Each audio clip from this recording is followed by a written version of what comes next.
Y bienvenidos seas a Vamos por 120 a otra clase de Historia de México en la cual vamos a continuar estudiando a los presidentes de nuestro país. Nosotros ya vimos en la clase anterior a Adolfo Ruiz Cortines, mencionamos por ahí varias de sus políticas, el déficit y todo eso. Y estamos ahorita en el punto en el cual se va a dar la sucesión presidencial para ver quién es el presidente que sigue. Y entonces, más o menos la cosa estuvo así. Imagínate que está Adolfo Ruiz Cortines sentado en su escritorio diciendo, a ver, tráigame al presidente del PRI porque quiero ver quiénes pueden ser los próximos candidatos a la presidencia. Y entonces llega el secretario del PRI y dice, a ver, señor presidente, mire, tenemos esta lista de por aquí. Tenemos este señor, este de aquí, este de acá. Y le empezó a mencionar muchos nombres al presidente. Y Adolfo Ruiz Cortines decía, pues este tal vez, este no, este definitivamente no. Y vamos a ver que por ahí le preguntó, oiga, ¿y el secretario de Trabajo dónde está?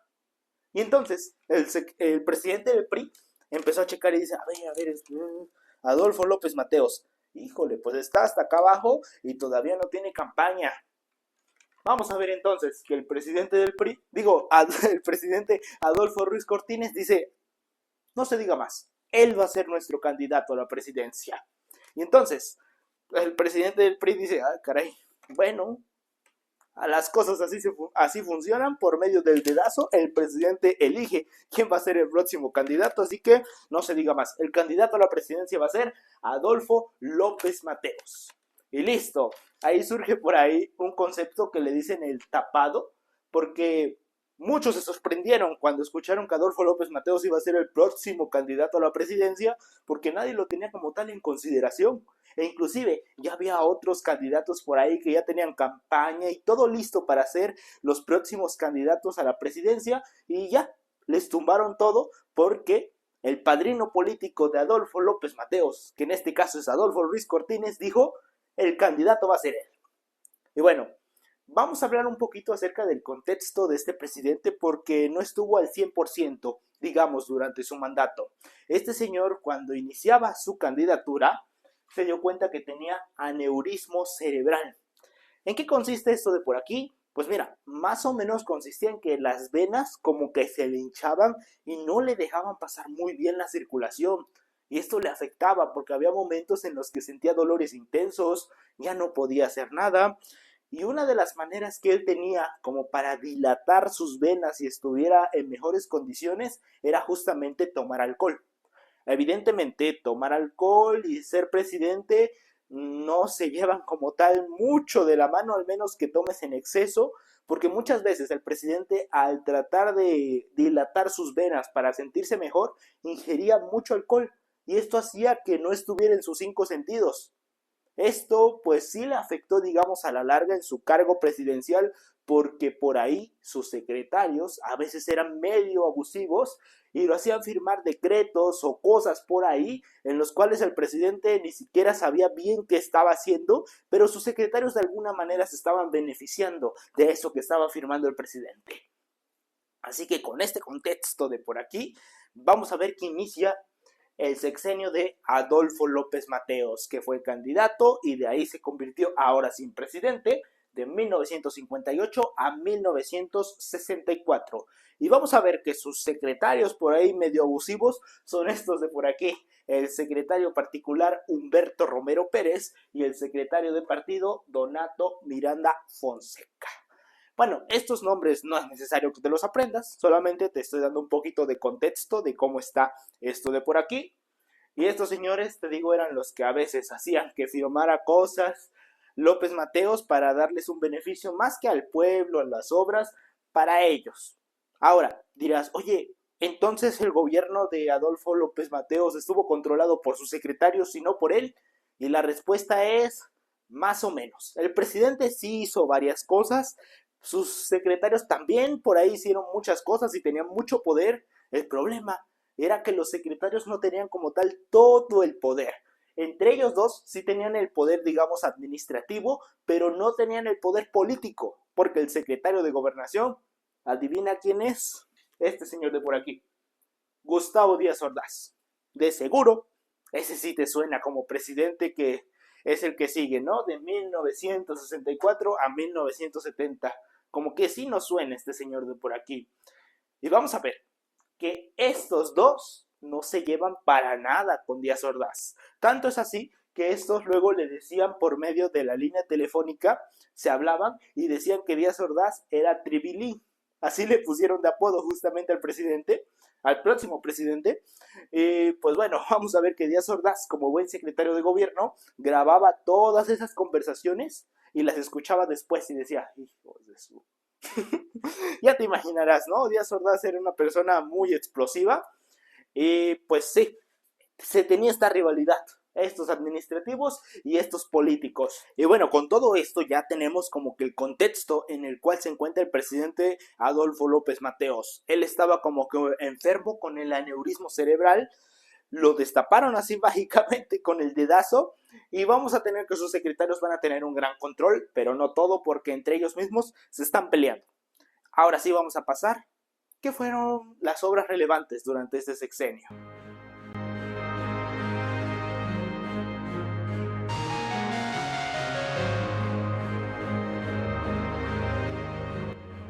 Y continuamos entonces con las cosas importantes que hizo Adolfo López Mateos y quiero que te las aprendas bien de memoria. Vamos a tener que creó la famosa Comisión Nacional de Libros de Texto Gratuito, que de seguro te suena porque justamente consiste en dar libros gratis a los de educación básica. Y lo más seguro es que a ti te haya tocado cuando ibas en la primaria, en la secundaria y que te llegaban libros por parte del gobierno. Y esos te los daban gratis. Fue justamente un esfuerzo por tratar de democratizar la educación para todos. Que no solamente la gente que tuviera dinero para comprar los libros pudiera estudiar, sino que ahora todos lo pudieran hacer por medio de la CONALITEG. Así es como se abrevia. Y mira, esto fue un arma de doble filo, porque en primera está bien, puedes democratizar la educación y eso está perfecto. Muchas personas no tenían acceso, ahora sí ya van a poder tener libros y estudiar. El problema es que los libros los hace el Estado. El Estado va a estar controlando qué es lo que va a venir en los libros. Y esto fue criticado un poco por muchas personas de por ahí, porque ya sabemos que cuando se tiene el control de los conocimientos o de cómo estás formando a las personas, puedes como que manejar un poquito la sociedad a tu antojo, ¿no? Si la sociedad lo permite, obviamente, ¿no? Pero bueno, estas son otras cuestiones. Ahorita yo nomás quiero que te aprendas que la CONALITEG se hizo en el gobierno de Adolfo López Mateos. También quiero que te memorices que se nacionalizó la industria eléctrica porque, bueno, básicamente estaba en manos de extranjeros y los extranjeros vieron que esto ya no era muy redituable, que digamos, y lo decidieron vender. ¿Y qué mejor que venderlo? Pues al gobierno mexicano. Así que el gobierno mexicano agarró, dice, pues venga para acá toda la industria eléctrica y ahora ya va a ser mexicana. Otra cosa importante que quiero que tengas por ahí en cuenta es la muerte de Rubén Jaramillo.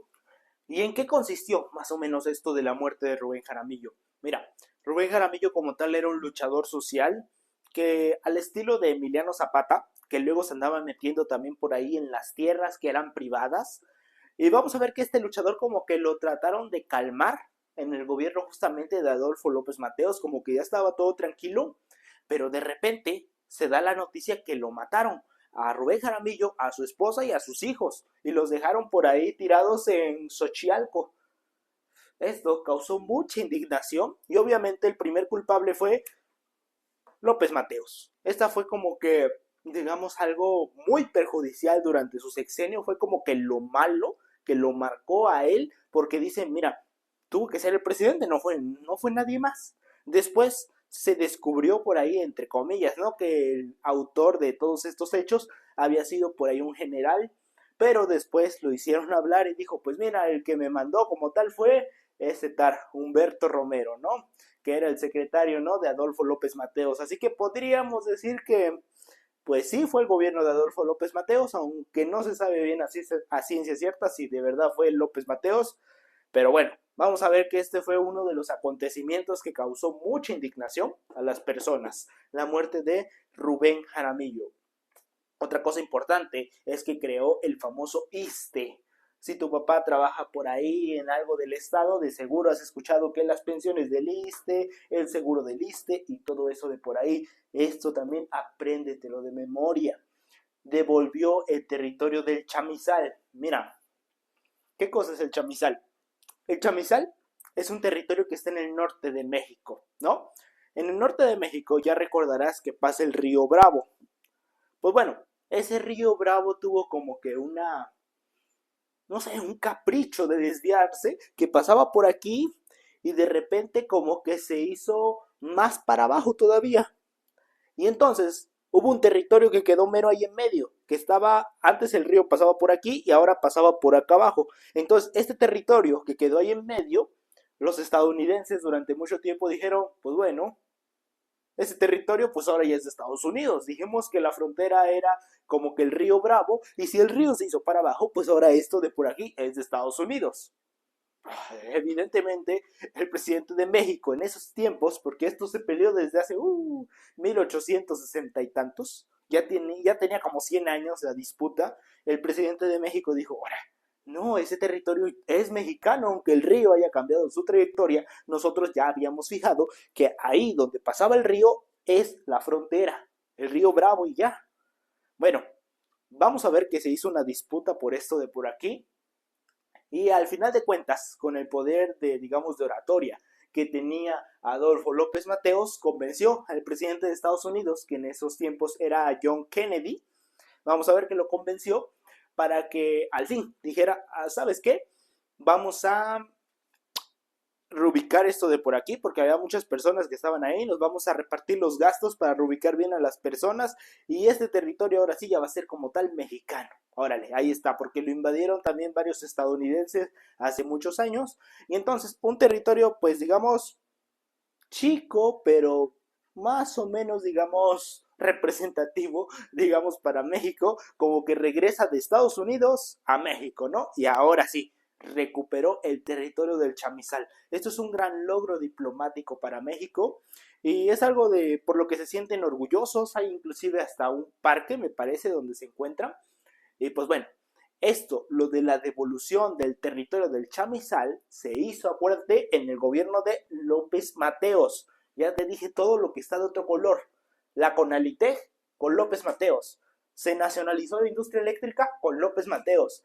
La muerte de Rubén Jaramillo se dio durante el gobierno de Adolfo López Mateos. ISSSTE, aquí. Territorio de chamizal, aquí. Todo ese tipo de cosas quiero que te las aprendas de memoria. Con esto de por aquí, ya lo armamos. Acuérdate, el video no es, está un poco largo, pero es para darte el contexto, para que entiendas, para que disfrutes más que nada del video, de cómo es que está funcionando este gobierno de por aquí. Pero lo que quiero que te aprendas y necesitas es esto. ¿Listo? Entonces, otra cosa importante por ahí que pasó fue que se crearon los diputados de partido. Esto ya no es necesario que te lo aprendas, ya está en otro color. ¿En qué consistió? Mira, imagínate que el PRI pues ya llevaba un buen rato dominando. Esto pues ya estaba como que empezando a enojar a algunas personas, movilizaciones y todo eso, porque dice, oye, pues el PRI prácticamente es como una dictadura. Siempre gana el PRI. Lo que haga el PRI, lo que diga el presidente se hace. ¿Por qué? Porque estamos divididos en tres poderes. Acuérdate que tenemos el Congreso, el Poder Judicial y todo ese tipo de cosas, pero resulta que los senadores y diputados son todos del PRI. Entonces, si el presidente dice algo y lo manda al Congreso, pues evidentemente se va a cumplir porque todos los de ahí son del PRI. Entonces, no estamos en una democracia como tal, no. Entonces, por eso se crearon los famosos diputados de partido. ¿En qué consistió? Pues básicamente se hacían unas elecciones y si juntabas un 2.5% en una elección federal, tenías derecho a 5 diputados que te fueran a representar a tu partido. Y ya si juntabas un poquito más, te iban dando más diputados hasta que llegaras a unos 20. Y a lo mejor no se comparaban 20 diputados con pues no sé cuántos tendrá el PRI, pero era la gran mayoría, no se comparará, pero ya era como que una primera apertura a la democracia, a que no estuviera el Congreso solamente de puros priistas, ya hubiera por ahí, no sé, del PAN, de algún otro partido que anduviera en esos tiempos, así que ya se empieza a dar esa apertura de por ahí. Ahora, antes de terminar este sexenio, este presidente tiene unas anécdotas muy buenas y te las voy a contar, así que vamos a checarlas.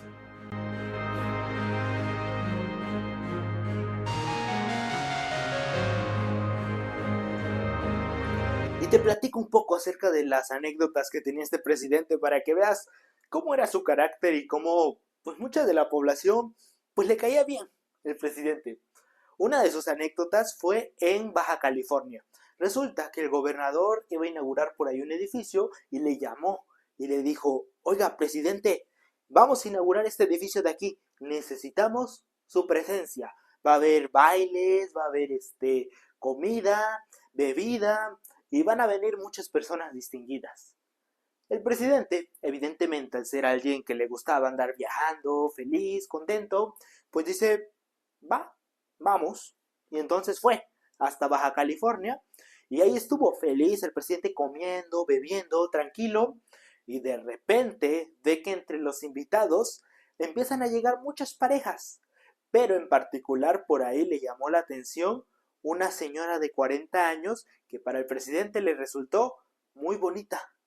Entonces, vamos a ver que el presidente no perdió el tiempo. Agarró y dijo, a ver, ven. Y le habló y le dice, pues vamos a bailar. Y se la llevó a bailar y ahí estuvo un buen rato. Ya te imaginarás al marido que ahí venía, pues dice, pues, como que volteaba a ver para otros lados, así diciendo, no, no sé qué está pasando, ¿no? Viendo para otros lados, tratando de no darse cuenta, pero era evidente, ¿no? Que el presidente estaba bailando ahí con su mujer, bailó hasta las 11 de la noche y de repente dice, ¿sabes qué? Vámonos a los dormitorios. Y se la llevó. Te digo, como tal, el marido de la señora, pues simplemente, pues agachó la cabeza, dice, es el presidente, pues no hay mucho que pueda hacer, ¿no? Y ahí está, era una de las anécdotas que se contaba mucho del presidente cuando se llevó a esa señora por allá. Y pues bueno, otra muy muy chistosa fue cuando llegó John F. Kennedy a nuestro país. Andaban creo checando lo del chamizal que ya vimos.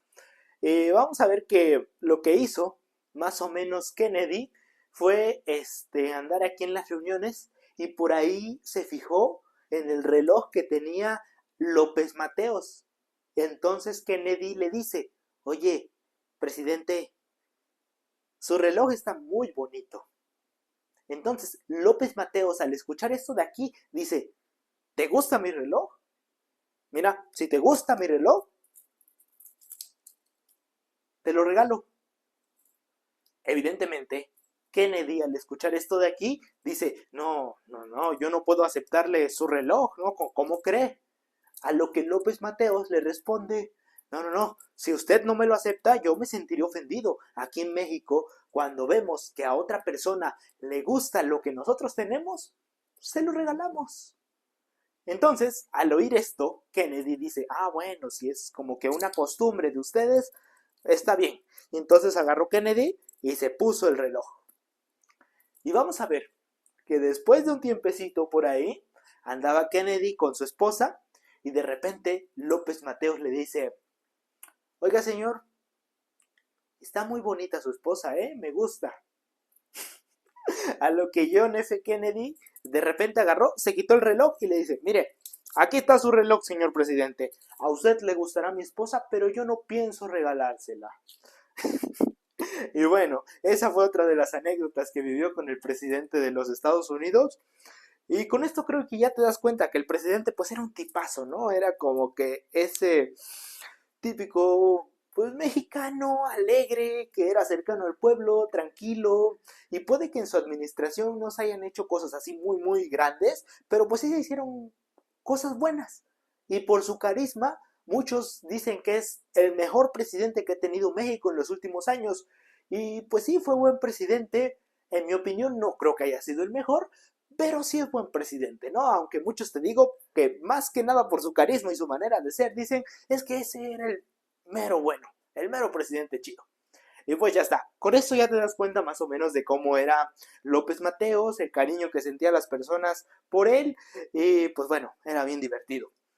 Vamos a ver entonces que con esto terminamos el sexenio de Adolfo López Mateos. Acuérdate, del 58 hasta el 64.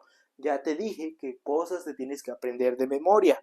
Por ahí te hablé creo del ISSSTE, porque ya lo borré, pero por ahí yo ya te las mencioné y te las puse en azul. El ISSSTE, la nacionalización de la industria eléctrica, la devolución del chamizal Y creo que se me está escapando algo. Así, la creación del Conalité. Creo que son las que te puse en azul. Si no, cópialo del pizarrón que ya pasamos. Y ahí están. Las cosas en azul te las tienes que saber de memoria de este sexenio de aquí. Y vamos a ver entonces que ahora, pues va a poner a su amigo. El siguiente, el sucesor presidencial, ahora para el siguiente sexenio, va a ser su amigo Díaz Ordaz. Pero vamos a ver que este señor, híjoles, contrasta mucho, mucho con López Mateos. De entrada, era un señor muy, así, muy, ¿cómo te digo? Serio, firme, déspota, explosivo, y también era feo. Por ahí hay anécdotas también sobre él, pero pues sí, López Mateos era un presidente guapo y Díaz Ordaz era un presidente feo. Y contrastaba mucho su personalidad. Así que pues bueno, vamos a ver en qué va a ir nuestro país en el siguiente sexenio. Así que si te gustó este video recuerda darle like, suscríbete a este canal y nos vemos en un próximo video.